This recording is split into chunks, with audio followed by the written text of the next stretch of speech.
जाने कैसे शुरू हुई भाई दूज मनाने की परंपरा, कथा और महत्व। हिंदुओं के प्रमुख त्योहार में भाई दूज का भी बहुत महत्व है।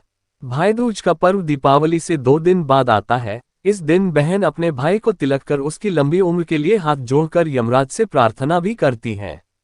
स्कंद पुराण में लिखा है कि इस दिन यमराज को प्रसन्न करने से पूजन करने वालों को मनोवांछित फल की प्राप्ति होती है।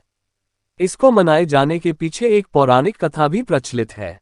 नमस्कार दोस्तों, आपका स्वागत है हमारे चैनल हिंदी स्टोरी भाई सपनों की उड़ान में।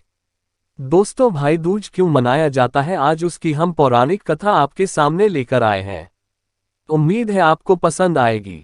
दोस्तों, वीडियो पसंद आए तो प्लीज लाइक शेयर कमेंट जरूर करिएगा। और अगर अभी तक आपने हमारे चैनल को सब्सक्राइब नहीं किया है दोस्तों, तो प्लीज हमारे चैनल को जरूर सब्सक्राइब करिएगा। आपके साथ और सहयोग से ही हम आगे बढ़ पाएंगे और हमें उम्मीद है आप अपना कीमती सहयोग और साथ हमें अवश्य देंगे।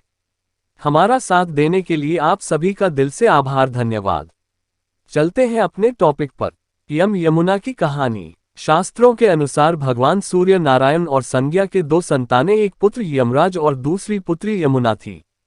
मगर एक समय ऐसा आया जब संज्ञा सूर्य का तेज सहन कर पाने में असमर्थ होने के कारण उत्तरी ध्रुव में छाया बनकर रहने लगी, जिसके कारण ताप्ती नदी और शनिदेव का जन्म हुआ।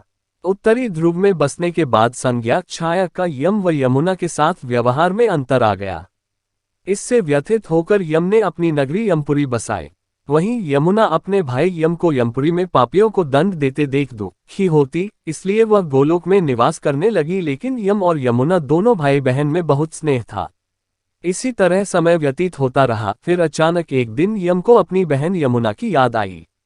यमराज अपनी बहन यमुना से बहुत प्रेम करते थे, लेकिन काम की व्यस्तता के चलते अपनी बहन से मिलने नहीं जा पाते थे। फिर कार्तिक शुक्ल पक्ष द्वितीया के दिन यमुना ने भाई यमराज को भोजन के लिए निमंत्रण देकर उन्हें अपने घर आने के लिए वचनबद्ध कर लिया। ऐसे में यमराज ने सोचा कि मैं तो प्राणों को हरने वाला हूं, मुझे कोई भी अपने घर नहीं बुलाना चाहता।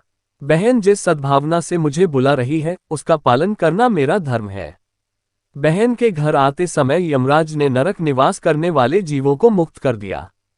यमराज को अपने घर आया देखकर यमुना की खुशी का ठिकाना नहीं रहा। यमुना ने मांगा था वरदान। यमुना ने स्नान के बाद पूजन करके स्वादिष्ट व्यंजन परोसकर यमराज को भोजन कराया। यमुना द्वारा किए गए इस आतिथ्य से यमराज ने प्रसन्न होकर बहन को वर मांगने का आदेश दिया। फिर यमुना ने कहा कि हे भद्र, आप प्रति वर्ष इसी दिन मेरे घर आया करो और मेरी तरह जो बहन इस दिन अपने भाई को आदर सत्कार करके टीका करे, उसे तुम्हारा भय न रहे। यमराज ने तथास्तु कहकर यमुना को अमूल्य वस्त्राभूषण देकर यमलोक की ओर प्रस्थान किया।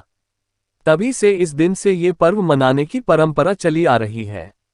इसी कारण ऐसी मान्यता है कि भाई दूज के दिन यमराज तथा यमुना का पूजन भी अवश्य करना चाहिए। भाई दूज का धार्मिक महत्व। धर्म ग्रंथों के अनुसार कार्तिक शुक्ल द्वितीया के दिन यमुना ने अपने भाई यम को आदर सत्कार स्वरूप वरदान प्राप्त किया था, जिस वजह से भाई दूज को यम द्वितीया के नाम से भी जाना जाता है। दरअसल यमराज के वर अनुसार जो व्यक्ति इस दिन यमुना में स्नान करके यम का पूजन करेगा, मृत्यु के पश्चात उसे यमलोक में नहीं जाना पड़ेगा। वहीं सूर्य की पुत्री यमुना समस्त कष्टों का निवारण करने वाली देवी स्वरूपा मानी गई है। इस कारण यम द्वितीया के दिन यमुना नदी में स्नान करने और यमुना व यमराज की पूजा करने का विशेष महत्व है। इस दिन बहन अपने भाई को तिलक कर उसकी लंबी उम्र के लिए हाथ जोड़कर यमराज से प्रार्थना भी करती हैं। पुराणों के अनुसार इस दिन की गई पूजा से यमराज प्रसन्न होकर मनोवांछित फल प्रदान करते हैं।